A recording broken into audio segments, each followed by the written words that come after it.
World के ज्यादातर stock markets आज बुरी तरह से गिरे हैं और इंडियन मार्केट्स में भी बहुत बड़ा क्रैश आया है। तो जानने की कोशिश करेंगे कि स्टॉक मार्केट में चल क्या रहा है, इस तरह का गिरावट पूरे वर्ल्ड मार्केट्स में और खासकर इंडियन मार्केट्स में क्यों आया और यहाँ पे क्या हमें पूरा पैसा कभी भी इक्विटी में इन्वेस्ट करना चाहिए। और साथ ही हम इंटरेस्ट रेट डायरेक्शन के बारे में थोड़ा जानेंगे कि इंटरेस्ट रेट का मूवमेंट कैसा हो सकता है आने वाले समय में, और अर्निंग ग्रोथ का एक्सपेक्टेशन कैसा है कि कंपनीज का प्रॉफिट ग्रोथ जो क्वार्टर का रिजल्ट आने वाला है लास्ट क्वार्टर का, उसमें क्या हो सकता है और फ्यूचर में क्या हो सकता है। सबसे पहले इंडियन मार्केट देख लेते हैं। तो कंप्लीट ब्लडबाथ इसे ही बोलते हैं। Large cap, mid cap, small cap, सभी जगह बहुत ज्यादा गिरावट। और सेक्टर थीम भी देखेंगे तो FMCG, bank, consumption, auto, defence, IT, consumer durable, मतलब कुछ भी नहीं बचा है। ऑलमोस्ट सभी कुछ देखेंगे तो बहुत बहुत ज्यादा गिरावट आया है। और सुबह अगर आप देखते हैं ना, तो सुबह ज्यादा गिरावट नहीं था, बहुत थोड़ा बहुत गिरावट था, क्योंकि चलता है ना, इधर रिटर्न भी आया था। लेकिन आफ्टरनून होते होते गिरावट बहुत ज्यादा बढ़ गया। और ऐसा नहीं कि सिर्फ इंडियन मार्केट्स, वर्ल्ड मार्केट भी देख लेते हैं ना, और ज्यादातर एसेट क्लासेस भी देख लेते हैं। यहाँ पे देखिए यूएस मार्केट, ये तो कल का है ना, प्री मार्केट भी अगर आप देखेंगे फ्यूचर्स, तो यहाँ भी देखिए इंडिकेशन दे रहा है बहुत ज्यादा गिरावट है। यूरोपियन मार्केट्स देखिए बहुत ज्यादा गिरावट। एशियन मार्केट्स भी देखेंगे तो यहाँ भी ज्यादातर मार्केट्स में आपको गिरावट देखने को मिलेगा। एशियन मार्केट्स थोड़ा जल्दी बंद हो जाता है ना, इसलिए यहाँ पे उतना ज्यादा रिएक्शन आपको देखने को नहीं मिल रहा है। यूरोपियन मार्केट्स में मिल रहा है देखने को रिएक्शन। और क्रूड ऑयल देखिए 79 यूएस डॉलर्स ब्रेंट क्रूड, 71 72 चल रहा था ना, 79 के आसपास हो गया। और जब आप ये वीडियो वॉच कर रहे होंगे तो शायद यहाँ से थोड़ा और ऊपर जा चुका होगा, क्योंकि ये धीरे धीरे लगातार ऊपर जा रहा है, 6% से भी ज्यादा ऊपर जा चुका है। यूएस का 10 ईयर जी से कितना है, 4.57%, 4.5 से नीचे था। और उसका 30 ईयर भी देखेंगे तो 5% क्रॉस कर चुका है। गोल्ड सिल्वर देखें, कंप्लीट ब्लडबाथ, बहुत ज्यादा गिरावट है। क्रिप्टो भी देखेंगे तो यहाँ भी अच्छा खासा गिरावट है। सभी जगह प्रॉब्लम दिख रहा है। तो ऐसा क्यों हुआ? तो देखिए काफी समय से मैं एक बात तो हमेशा ही रिपीट करता हूँ ना, कि पूरे वर्ल्ड के सामने सबसे बड़ा प्रॉब्लम अगर आपसे पूछा गया क्या है, वर्ल्ड की ज्यादातर इकोनॉमीज में कहाँ से ज्यादा प्रॉब्लम आ सकता है, स्टॉक मार्केट्स में कहाँ से ज्यादा प्रॉब्लम आ सकता है, तो वो है डोनाल्ड ट्रंप। उनके कारण ही आज का ये ब्लडबाथ हो रहा है। सो उन्होंने अब फिर से बोला है कि ईरान के साथ जो सीज फायर हमने किया था वो ओवर हो चुका है। ये हुआ क्या कि ईरान ने कुछ जो commercial ships straight of Hormuz से गुजर रहे थे ना, उस पर अटैक कर दिया ईरान ने। तो रिटेलिएशन में यूएस ने भी ईरान पे अटैक किया है, और उसके बाद ट्रंप का इस तरह का स्टेटमेंट आया है। और इसीलिए क्रूड ऑयल का प्राइस आप देख रहे हैं बहुत तेजी से ऊपर जा रहा है। क्रूड ऑयल का प्राइस ऊपर जाएगा तो पूरे वर्ल्ड इकोनॉमी में प्रॉब्लम होगा, और इसीलिए आपको ये ब्लडबाथ देखने को मिल रहा है। देखिए यहाँ पे हो क्या रहा है ना, कि ईरान अच्छी तरह से समझ चुका है कि ट्रंप कुछ नहीं कर पाएंगे, क्योंकि इलेक्शंस नवंबर में है और समय बिल्कुल पास आ चुका है। अगर यहाँ से यूएस बहुत ज्यादा स्ट्रिक्ट एक्शन लेता है ईरान के खिलाफ, तो क्या होगा, क्रूड ऑयल का प्राइस तेजी से ऊपर जाएगा, इन्फ्लेशन बढ़ने लगेगा।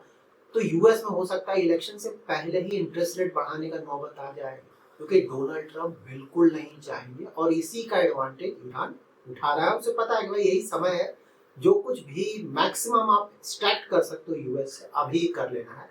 तो यही चल रहा है फिलहाल। और डोनाल्ड ट्रंप ऑफ कोर्स बोल रहा है, आपको पता है ना, डोनाल्ड ट्रंप शाम में जब यूएस मार्केट सही में खुलने वाला होगा तो फिर वो बदल जाएंगे, बोलेंगे नहीं अब तो सब कुछ ठीक है, फिर से यूएस मार्केट आप देखेंगे अच्छा करने लगे।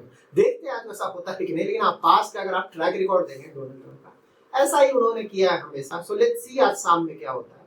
बट हाँ, ये सब देखिए, ये फिलहाल लड़ाई जो है लंबा तो नहीं खींचेगा, एटलीस्ट नियर फ्यूचर में तो आप नहीं बोल सकते कि अभी ये लगातार चलेगा, क्योंकि इलेक्शन है और डोनाल्ड ट्रंप यहाँ पे किसी भी तरह का कोई रिस्क नहीं लेना चाहेंगे।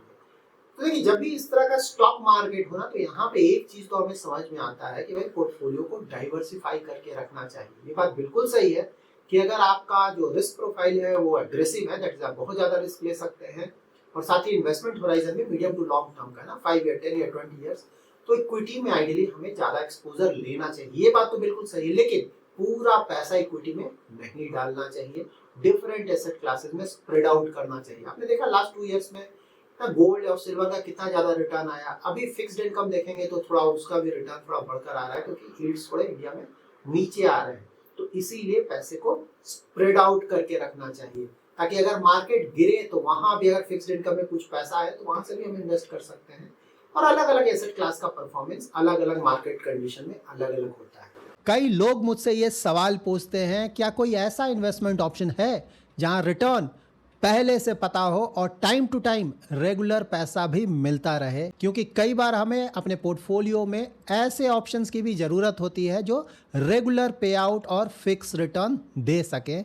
और यही रीज़न है कि बॉन्ड्स को एक अच्छा इन्वेस्टमेंट ऑप्शन माना जाता है, क्योंकि यहाँ पे पैसा लेंड करते हैं और उसका रिटर्न पहले से फिक्स्ड होता है। बॉन्ड्स को हम ऐसे समझ सकते हैं, जब भी किसी कंपनी को अपने बिजनेस ग्रोथ और एक्सपेंशन के लिए पैसा चाहिए होता है तो वो कंपनी अपने एसेट को प्लेज करके बॉन्ड्स इशू करती है, यानी आप और मेरे जैसे पब्लिक से लोन लेती है। इसके बदले में कंपनी आपको पहले से ही डिसाइड किया हुआ इंटरेस्ट देती है। बॉन्ड्स का टेनर खत्म होने पर, जिसे हम मैच्योरिटी बोलते हैं, इन्वेस्टर्स को अपना ओरिजिनल इन्वेस्टेड अमाउंट यानी प्रिंसिपल वापस मिल जाता है। क्योंकि बॉन्ड्स के रिटर्न और पे आउट्स पहले से ही डिफाइंड होते हैं, इसीलिए बॉन्ड्स को एक फिक्स रिटर्न इन्वेस्टमेंट ऑप्शन बोला जाता है। अब हम बॉन्ड इन्वेस्टमेंट जर्नी के एक इंपॉर्टेंट पार्टनर स्टेबल बॉन्ड्स के बारे में जान लेते हैं। कुछ साल पहले तक मैं भी बॉन्ड इन्वेस्टमेंट को एक बड़े अमाउंट का इन्वेस्टमेंट समझता था, जिसको बहुत कम लोग ही यूज कर पाते हैं, लेकिन अब ऐसा नहीं है। स्टेबल बॉन्ड के साथ आप सिर्फ 1,000 रुपये से अपना बॉन्ड इन्वेस्टमेंट शुरू कर सकते हैं।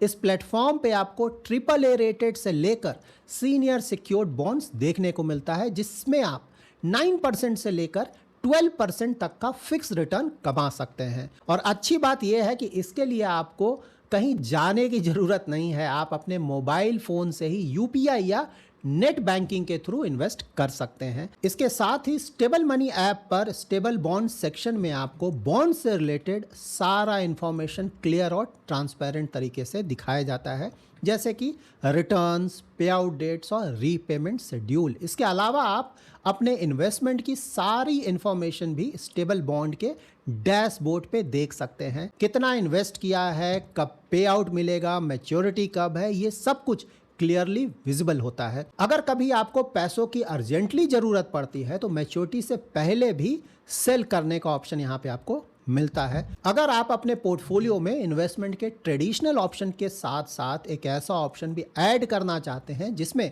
फिक्स रिटर्न्स और रेगुलर पे आउट का स्ट्रक्चर हो, तो आप अपने रिस्क प्रोफाइल और इन्वेस्टमेंट होराइजन के अनुसार स्टेबल बॉन्ड्स के साथ अपना इन्वेस्टमेंट जर्नी शुरू कर सकते हैं। इस ऐप का लिंक आपको डिस्क्रिप्शन में मिल जाएगा। आप जान लेते हैं कि लास्ट क्वार्टर का रिजल्ट्स कैसा हो सकता है, दैट इज निफ्टी 50 में जो कंपनीज है उसका अर्निंग ग्रोथ कैसा आ सकता है, क्योंकि अब तो आना स्टार्ट होगा ना लास्ट क्वार्टर का रिजल्ट्स।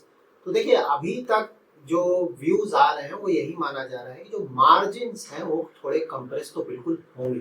क्यों कंप्रेस होंगे? क्योंकि इनपुट कॉस्ट तो बढ़ा है ना, जो मिडिल ईस्ट का प्रॉब्लम चल रहा है उसके कारण एक तो क्रूड ऑयल का प्राइस तेजी से ऊपर गया, गैस का प्राइस ऊपर गया, तो जो भी कंपनीज हैं वो ये सब यूज करते हैं उनका ऑफ कोर्स प्राइसिंग ऊपर चला गया, एक्सपेंसेस उनका बढ़ गया। उसी तरह से उस रूट से जो सामान आता था उसमें भी प्रॉब्लम आया, तो उससे रिलेटेड अगर कोई कंपनी है तो उसका भी जो इनपुट कॉस्ट है या फिर एक्सपेंसेस है उसके कारण बढ़ गया, तो नेचुरली उसका जो मार्जिन होगा वो थोड़ा कंप्रेस होगा। इसीलिए रेवेन्यू तो बहुत ज्यादा अच्छा उम्मीद है, 10% प्लस का ही होगा जो कि अच्छा है, लेकिन अर्निंग जो है, प्रॉफिट ग्रोथ है, बोला जा रहा है सिंगल डिजिट में मोस्टली होगा। लेकिन हाँ, यहाँ पे प्लस पॉइंट ये भी है कि जो बड़ा हिट होगा ना वो कहाँ होगा?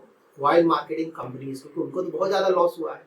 तो अगर उनका रिजल्ट्स आप हटा दें तो मोस्टली ज्यादातर जो कंपनीज का ओवरऑल परफॉर्मेंस देखेंगे निफ्टी 50 में भी तो डबल डिजिट ग्रोथ देखने को मिलेगा। तो देखिए, रिकवरी तो आ रहा है, ये प्रॉब्लम इस बार आ गया था, लेकिन आने वाले क्वार्टर्स में देखेंगे धीरे धीरे अर्निंग ग्रोथ इंप्रूव करेगा। और सबसे ज्यादा जरूरी यही है, मीडियम टू लॉन्ग टर्म में जो स्टॉक मार्केट का रिटर्न है उसी पे डिपेंड करता है। शॉर्ट टर्म में तो सही बात है, ट्रम्प ने क्या बोल दिया उसके ऊपर फर्क पड़ जाता है, लेकिन मीडियम टू लॉन्ग टर्म वही मैटर करता है। तो यहाँ पे दो सेक्टर्स हैं जहाँ की ज्यादा प्रॉब्लम देखने को मिल सकता है। एक तो मैंने बताया ऑयल मार्केटिंग कंपनीज, क्योंकि क्रूड के प्राइसेस बहुत ऊपर गए तो ऑफकोर्स उनका जो मार्जिन होगा वो पूरी तरह से हिट हो जाएगा। दूसरा होगा आईटी सेक्टर, भी उम्मीद है खासकर जो बड़ी बड़ी कंपनीज है इंडियन आईटी सेक्टर में, उनका परफॉर्मेंस भी कोई खास नहीं होगा, क्योंकि ओवरऑल जो ग्लोबल डिस्क्रिशनरी एक्सपेंसेस है, स्पेंडिंग है ना, वो वीक है। प्लस एआई का तो आप देख ही रहे, नेगेटिव असर पड़ रहा है। और क्लाइंट्स का जो डिसीजन मेकिंग है इस तरह के एनवायरनमेंट में वो स्लो हो जाता है, जिसके कारण बिजनेस ग्रोथ कम होगा। तो ये हमें ध्यान में रखना चाहिए। सो ओवरऑल अर्निंग ग्रोथ अगर आप एनुअल देखें ना, जैसे ये जो फाइनेंशियल ईयर चल रहा है या फिर नेक्स्ट फाइनेंशियल ईयर, तो वहां पे उम्मीद किया जा रहा है कि नहीं भाई 14-15% के आसपास का ओवरऑल अर्निंग ग्रोथ आ सकता है, क्योंकि ओवरऑल स्टॉक मार्केट्स के लिए बहुत अच्छा है। उसका रिजल्ट भी आने वाले समय में हमें दिखेगा। नाउ इंटरेस्ट रेट डायरेक्शन के बारे में जान लेते हैं कि इंडिया में जो यील्ड्स है ना, यील्ड्स में जो गवर्नमेंट सिक्योरिटीज का यील्ड होता है ना, तो 10 ईयर जिसे मैं कई बार आप लोगों से डिस्कस करता हूँ, उसके कारण ऑफ कोर्स 10 ईयर ऊपर नीचे करेगा। तो जो कॉर्पोरेट बॉन्ड्स है ना, जैसे triple A rated, double A rated, triple B rated, उसके भी इंटरेस्ट रेट पे फर्क पड़ता है। तो अभी देखिए पिछले कुछ समय से तो यील्ड नीचे आया है ना, 10 ईयर जिसे 7.12 7.13% के आसपास था, अब वो गिरकर 6.75 6.73 इस रेंज में आ गया है। तो एक तो जो गवर्नमेंट की तरफ से हुआ है कि भाई एफआईआईज पर जो टैक्स लगता था गवर्नमेंट सिक्योरिटीज पे, वहां पे टैक्स को पूरी तरह से हटा दिया गया है। तो उसके कारण एफआईआईज का बहुत ज्यादा इन्वेस्टमेंट हो रहा है इंडियन गवर्नमेंट सिक्योरिटीज में। यहाँ पे एक और प्लस पॉइंट ये है जिसके कारण यील्ड्स नीचे जा रहे हैं कि Bloomberg global aggregate bond index में शायद इंडियन गवर्नमेंट सिक्योरिटीज को इंक्लूड कर लिया जाए।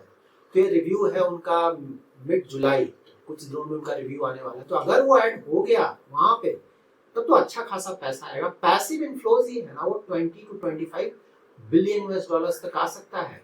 और पूरा जो उनका इंडेक्स वेट है उसमें इंडियन जो गवर्नमेंट सिक्योरिटीज है उसका जो वेटेज है वो 1% के आसपास होगा।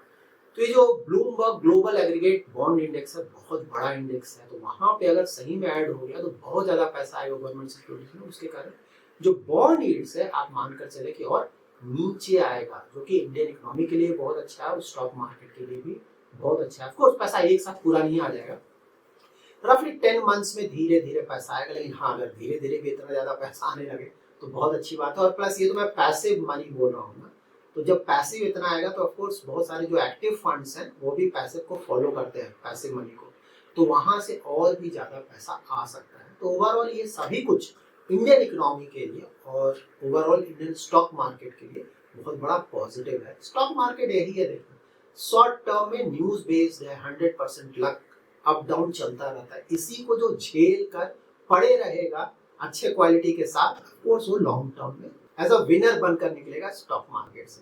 So that's it in this video. अगर आपको ये वीडियो पसंद आया है तो जरूर लाइक एंड शेयर करें। पहली बार हमारे यूट्यूब चैनल पे आए हैं तो चैनल को जरूर सब्सक्राइब करें। Thanks lot for watching. Fixed returns do not constitute guaranteed or assured returns.